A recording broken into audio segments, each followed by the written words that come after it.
Do you remember what it was like when you started to learn a new language?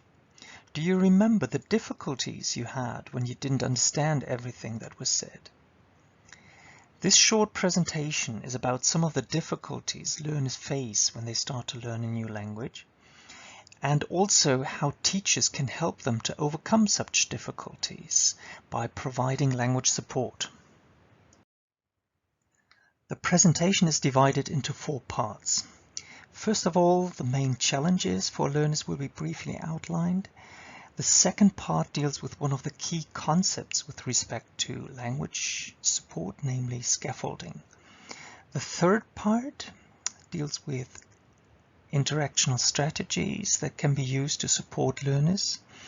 And the final part is about ways how teachers can develop classroom interactional competence. Learning a language can be compared to putting together a puzzle.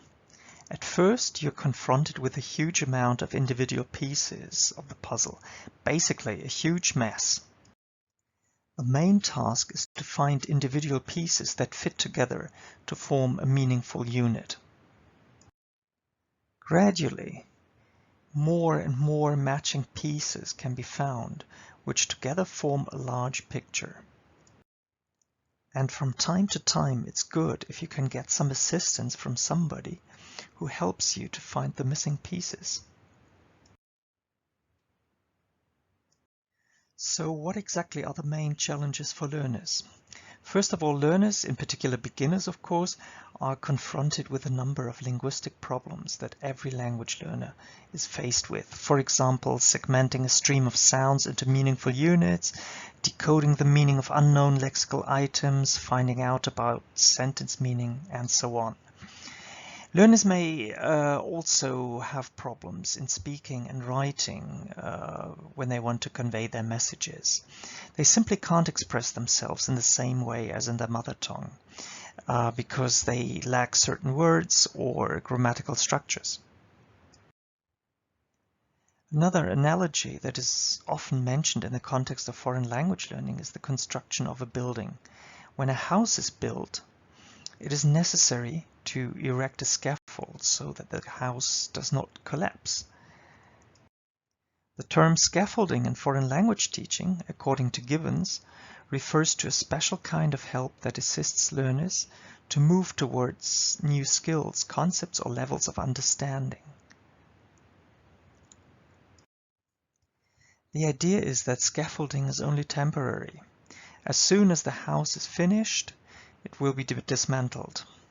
Likewise, in language learning, assistance by the teacher is no longer provided if the learner feels confident enough to produce language on his own.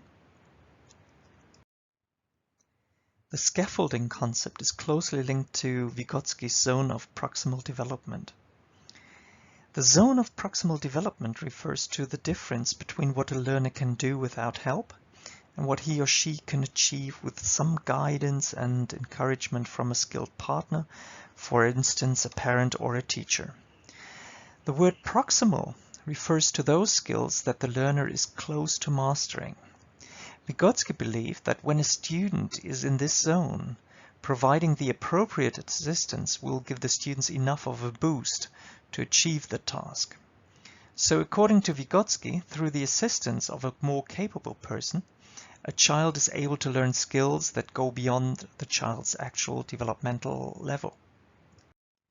With respect to bilingual classrooms, there are various general strategies how language learners can be supported so that they can get a boost to achieve a certain task and improve their listening or speaking skills.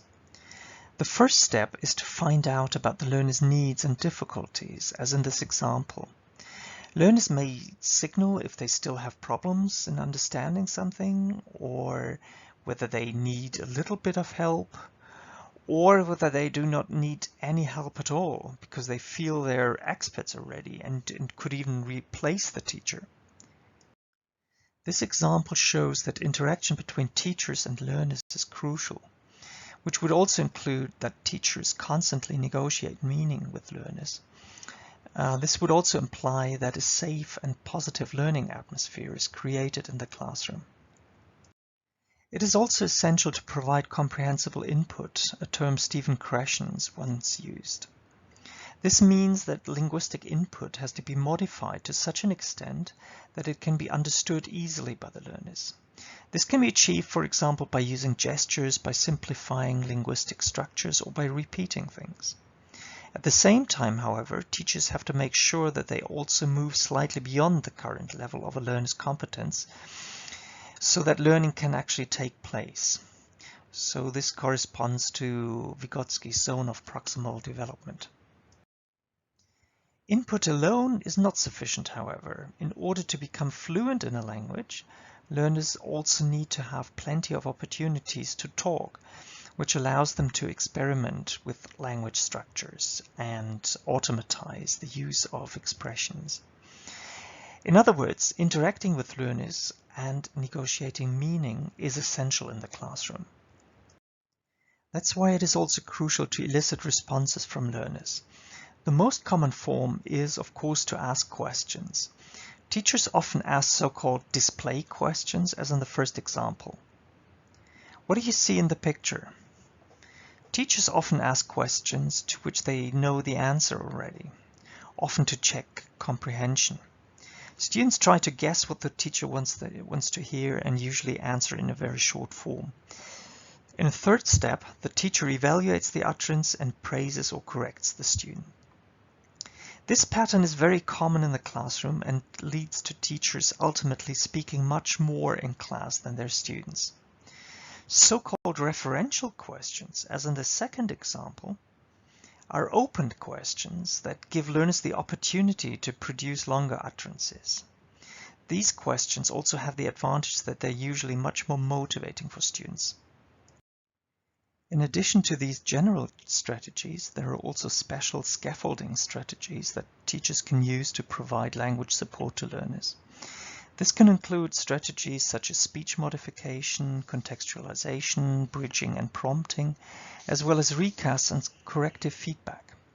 Here are a few examples to illustrate how teachers can implement these strategies in the classroom. It is often helpful for learners, especially beginners, when teachers modify their speech because it makes comprehension easier for them. This can be achieved by speaking very slowly and in a very clear manner, or by simplifying words and grammar. Repetitions and frequent comprehension checks can also help learners to process the input more easily. If new words or terms are introduced, contextualization helps learners to figure out the meaning.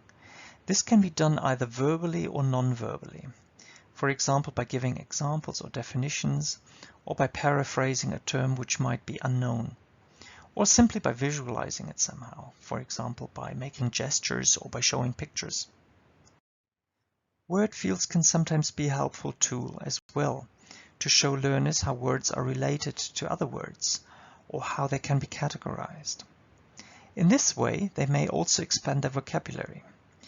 Here's another example with the word field shapes. Words such as triangle, rectangle, hexagon, diamond, or circle can be represented by images or gestures, for example. Learners can also be asked to cut out the shapes.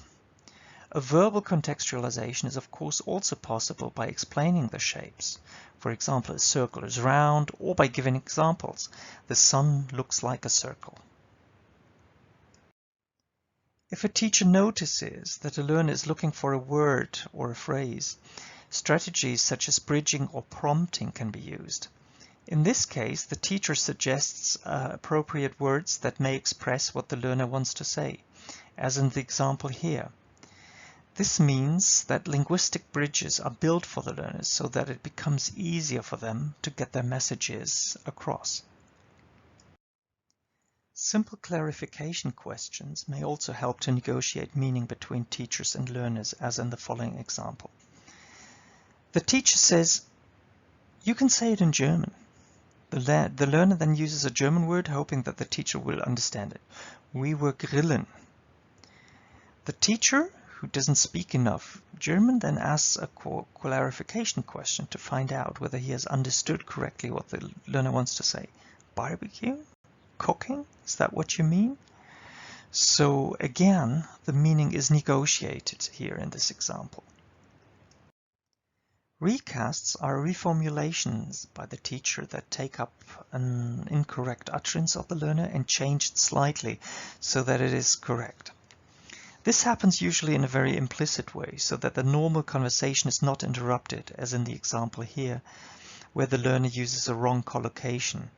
They knock on the ball. The teacher confirms the correctness of the content, but also uses the common collocation in his response. Yes, they strike the ball. Recasts are part of the corrective feedback provided by teachers.